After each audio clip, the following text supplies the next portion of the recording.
इस समय पूरी दुनिया में पेरिस ओलंपिक्स छाया हुआ है। ओलंपिक्स हमारे खिलाड़ियों को विश्व पटल पर तिरंगा लहराने का मौका देता है, देश के लिए कुछ कर गुजरने का मौका देता है। आप भी अपने खिलाड़ियों का उत्साह बढ़ाइए। Cheer for Bharat. साथियों, स्पोर्ट्स की दुनिया के इस ओलंपिक्स से अलग कुछ दिन पहले मैथ्स की दुनिया में भी एक ओलंपिक हुआ है, इंटरनेशनल मैथमेटिक्स ओलंपियाड। इस ओलंपियाड में भारत के स्टूडेंट्स ने बहुत शानदार प्रदर्शन किया है। इसमें हमारी टीम ने सर्वश्रेष्ठ प्रदर्शन करते हुए 4 गोल्ड मेडल्स और 1 सिल्वर मेडल जीता है। इंटरनेशनल मैथमेटिक्स ओलंपियाड, इसमें 100 से ज्यादा देशों के युवा हिस्सा लेते हैं और ओवरऑल टैली में हमारी टीम टॉप 5 में आने में सफल रही है। देश का नाम रोशन करने वाले इन स्टूडेंट्स के नाम है पुणे के रहने वाले आदित्य वेंकट गणेश, पुणे के ही सिद्धार्थ चोपड़ा, दिल्ली के अर्जुन गुप्ता, ग्रेटर नोएडा के कनव तलवार, मुंबई के रुशिल माथुर और गुवाहाटी के आनंदो भादुरी। साथियों, आज मन की बात में मैंने इन युवा विजेताओं को विशेष तौर पर आमंत्रित किया है। ये सभी इस समय फोन पर हमारे साथ जुड़े हुए हैं। नमस्ते साथियों, मन की बात में आप सभी साथियों का बहुत बहुत स्वागत है। आप सभी कैसे हैं? हम ठीक है सर। अच्छा साथियों, मन की बात के जरिए देशवासी आप सभी के एक्सपीरियंसेस जानने को बहुत उत्सुक है। मैं शुरुआत करता हूं आदित्य और सिद्धार्थ से। आप लोग पुणे में हैं। सबसे पहले मैं आपसे ही शुरू करता हूं। ओलंपियाड के दौरान आपने जो अनुभव किया उसे हम सभी के साथ शेयर कीजिए। मुझे मैथ्स में छोटे से इंटरेस्ट था। मुझे 5th स्टैंडर्ड में प्रकाश सर के टीचर ने सिखाया था और उन्होंने मेरे मैथ्स में इंटरेस्ट बढ़ाया था। मुझे कुछ सीखना मिला और मुझे करने का अपॉर्चुनिटी मिला था। आपके साथी का क्या कहना है? मैं सिद्धार्थ हूँ, मैं पुणे से हूँ। मैं भी क्लास 12 पास किया हूँ।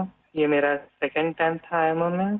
मुझे भी छोटे से बहुत इंटरेस्ट था मैथ्स में और आदित्य के साथ जब मैं 6th में था, ओम प्रकाश सर ने हम दोनों को ट्रेन किया था और बहुत हेल्प हुआ था हमको।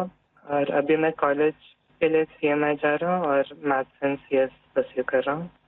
अच्छा, मुझे बताया गया है कि अर्जुन इस समय गांधीनगर में है और कनव तो ग्रेटर नोएडा के ही है। अर्जुन और कनव, हमने ओलंपियाड को लेकर जो चर्चा की, लेकिन आप दोनों हमें अपनी तैयारी से जुड़ा कोई विषय और कोई विशेष अनुभव अगर बताएंगे तो हमारे श्रोताओं को अच्छा लगेगा। नमस्ते सर, जय हिंद। मैं अर्जुन बोल रहा हूँ। जय हिंद अर्जुन। मैं दिल्ली में रहता हूँ और मेरी मदर श्रीमती आशा गुप्ता फिजिक्स की प्रोफेसर हैं दिल्ली यूनिवर्सिटी में और मेरे father Shri Amit Gupta chartered accountant है। मैं भी बहुत गौरवान्वित महसूस कर रहा हूँ कि मैं अपने देश के प्रधानमंत्री से बात कर रहा हूँ और सबसे पहले मैं अपनी सफलता का श्रेय अपने माता पिता को देना चाहूँगा। मुझे लगता है कि जब एक परिवार में कोई सदस्य एक ऐसे कंपटीशन की तैयारी कर रहा होता है तो केवल उस सदस्य का संघर्ष नहीं होता, पूरे परिवार का संघर्ष होता है। एसेंशियली हमारे पास जो हमारा पेपर होता है उसमें हमारे पास 3 प्रॉब्लम्स के लिए 4.5 घंटे होते हैं, तो एक प्रॉब्लम के लिए 1.5 घंटा। तो हम समझ सकते हैं कि कैसे हमारे पास एक प्रॉब्लम को सॉल्व करने के लिए कितना समय होता है। तो हमें घर पे काफ़ी मेहनत करनी पड़ती है, हमें प्रॉब्लम्स के साथ घंटों लगाने पड़ते हैं। कभी कभार तो एक एक प्रॉब्लम के साथ 1 दिन या यहाँ तक कि 3 दिन भी लग जाते हैं। तो इसके लिए हमें ऑनलाइन प्रॉब्लम्स ढूंढनी होती हैं। हम पिछले साल की प्रॉब्लम ट्राई करते हैं और ऐसे जैसे हम धीरे धीरे मेहनत करते जाते हैं उससे हमारा एक्सपीरियंस बढ़ता है। हमारी सबसे ज़रूरी चीज़ हमारी प्रॉब्लम सॉल्विंग एबिलिटी बढ़ती है, जो ना कि हमें मैथमेटिक्स में बल्कि जीवन के हर एक क्षेत्र में मदद करती है। अच्छा, मुझे कनव बता सकते हैं कि कोई विशेष अनुभव हो इस सारी तैयारी में, कोई खास जो हमारे नौजवान साथियों को बड़ा अच्छा लगे जान करके। मेरा नाम कनव तलवार है। मैं ग्रेटर नोएडा उत्तर प्रदेश में रहता हूँ और कक्षा 11वीं का छात्र हूँ। मैथ्स मेरा पसंदीदा सब्जेक्ट है और मुझे बचपन से मैथ्स बहुत पसंद है। बचपन में मेरे पिता मुझे पजल्स कराते थे जिससे मेरा इंटरेस्ट बढ़ता गया। मैंने ओलंपियाड की तैयारी 7th क्लास से शुरू की थी, जिसमें मेरी सिस्टर का बहुत बड़ा योगदान है और मेरे पेरेंट्स ने भी हमेशा मुझे सपोर्ट किया। ये ओलंपियाड HPCSE कंडक्ट कराता है और ये एक 5 स्टेज प्रोसेस होता है। पिछले साल मेरा टीम में नहीं हुआ था और मैं काफ़ी करीब था और ना होने पर बहुत दुखी था। तब मेरे पेरेंट्स ने मुझे सिखाया कि या हम जीतते हैं या हम सीखते हैं, और सफ़र मायने रखता है, सफलता नहीं। तो मैं यही कहना चाहता हूँ कि love what you do and do what you love. सफ़र मायने रखता है, सफलता नहीं। और हमें सक्सेस मिलते रहेगा अगर हम अपने सब्जेक्ट्स प्यार करें और जर्नी को एंजॉय करें। तो कान्हा, आप तो मैथमेटिक्स में भी इंटरेस्ट रखते हो और बोलते हैं ऐसे जैसे आपको साहित्य में भी रुचि है। जी सर, मैं बचपन में डिबेट्स और ओरेटिंग्स भी करता था। अच्छा, अब आइए हम आनंदो से बात करते हैं। आनंदो, आप अभी गुवाहाटी में हैं और आपका साथी रुशील आप मुंबई में हैं। मेरे आप दोनों से एक क्वेश्चन है। देखिए, मैं परीक्षा पे चर्चा तो करता ही रहता हूं और परीक्षा पे चर्चा के अलावा अन्य कार्यक्रमों में भी मैं स्टूडेंट से संवाद करता रहता हूं। बहुत से छात्रों को मैथ से इतना डर लगता है, नाम सुनते ही घबरा जाते हैं। आप बताइए कि मैथ से दोस्ती कैसे की जाए। सर, मैं रुशिल माथुर हूँ। जब हम छोटे होते हैं और हम पहली बार एडिशन सीखते हैं, हमें कैरी फॉरवर्ड समझाया जाता है, पर हमें कभी ये समझाया नहीं जाता कि कैरी फॉरवर्ड होता क्यों है। जब हम कंपाउंड इंटरेस्ट पढ़ते हैं, हम ये क्वेश्चन कभी नहीं पूछते कि ये कंपाउंड इंटरेस्ट का फॉर्मूला आता कहाँ से।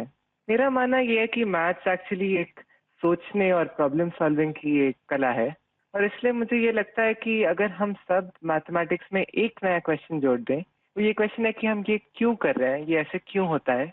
आई थिंक इससे मैथ्स में बहुत इंटरेस्ट बढ़ सकता है लोगों का, क्योंकि जब किसी चीज़ को हम समझ नहीं पाते, उससे हमें डर लगने लगता है। इसके अलावा मुझे ये भी लगता है कि मैथ्स, सब सोचते हैं, एक बहुत लॉजिकल सा सब्जेक्ट है, पर इसके अलावा मैथ्स में बहुत क्रिएटिविटी भी इम्पोर्टेंट होती है, क्योंकि क्रिएटिविटी से ही हम out of the box solution सोच पाते हैं जो ओलंपियाड्स में बहुत यूजफुल होते हैं। और इसलिए मैथ ओलंपियाड्स का भी बहुत इम्पोर्टेंट रेलेवेंस है मैथ्स के इंटरेस्ट बढ़ाने के लिए। आनंद, कुछ कहना चाहेंगे? नमस्ते पीएम जी, मैं आनंद खैरव गुवाहाटी से। मैं भी अभी 12वीं कक्षा पास किया हूँ। यहाँ के लोकल ओलंपियाड में 6 और 7 में करता था, वहाँ से ही हुई। ये मेरी दूसरी आईएमओ थी। दोनों आईएमओ बहुत अच्छे लगे। मैं रुशिल जो कहा उससे मैं सहमत हूँ, और मैं ये भी कहना चाहूंगा कि जिन्हें मैथ से डर है उन्हें धैर्य की बहुत जरूरत है। कि हमें मैथ जैसे पढ़ाया जाता है, क्या होता है, एक फार्मूला दिया जाता है, वो रटा जाता है, फिर उस फार्मूला से ही 100 सवाल ऐसे करने पड़ते हैं, लेकिन फार्मूला समझे कि नहीं वो नहीं देखा जाता। सिर्फ सवाल करते ही जाओ, फार्मूला भी रटा जाएगा, और एग्जाम में अगर फार्मूला भूल गया तो क्या करेगा। इसलिए मैं कहूंगा कि फार्मूला को समझो, जो रुशिल कहा था, तो धैर्य से देखो। अगर फार्मूला ठीक से समझे तो 100 सवाल नहीं करने पड़ेंगे, 1-2 सवाल से ही हो जाएंगे, और मैथ्स को डरना भी नहीं है। आदित्य और सिद्धार्थ, आप जब शुरू में बात कर रहे थे तब ठीक से बात हो नहीं पाई। अब इन सारे साथियों को सुनने के बाद आपको भी जरूर लगता है कि आप भी कुछ कहना चाहते होंगे। क्या आप अपने अनुभव अच्छे ढंग से शेयर कर सकते हैं? बहुत सारे दूसरे देशों से इंटरैक्ट किया था, बहुत सारे कल्चर्स है, और बहुत अच्छा था दूसरे स्टूडेंट्स से इंटरैक्ट करने के, और बहुत सारे फेमस मैथमेटिशियंस है। हाँ आदित्य, बहुत अच्छा एक्सपीरियंस था मैम। उधर हमें उन्होंने पार्क सिटी को घुमा के दिखाया था। उधर बहुत अच्छे अच्छे व्यूज दिखे थे और पार्क्स लेके गए थे, और हमें ऑक्सफोर्ड यूनिवर्सिटी को भी लेके गए थे, तो वो भी बहुत अच्छे अनुभव था। चलिए साथियों, मुझे बहुत अच्छा लगा आप लोगों से बात करके, और मैं आपको बहुत बहुत शुभकामनाएं देता हूं, क्योंकि मैं जानता हूं इस प्रकार के खेल के लिए काफी फोकस एक्टिविटी करनी पड़ती है, दिमाग खपा देना पड़ता है, और परिवार के लोग भी कभी कभी तंग आते हैं कि ये क्या गुणा भाग करता रहता है। लेकिन मेरी तरफ से आपको बहुत बहुत शुभकामनाएं हैं। आपने देश का मान बढ़ाया है, नाम बढ़ाया है। धन्यवाद दोस्तों। थैंक यू धन्यवाद। Thank you. Thank you sir. जय हिंद। जय हिंद, जय हिंद। आप सभी स्टूडेंट से बात करके आनंद आ गया। मन की बात से जुड़ने के लिए आप सभी का बहुत बहुत धन्यवाद। मुझे विश्वास है कि मैथ्स के इन युवा महारथियों को सुनने के बाद दूसरे युवाओं को मैथ्स को एंजॉय करने की प्रेरणा मिलेगी।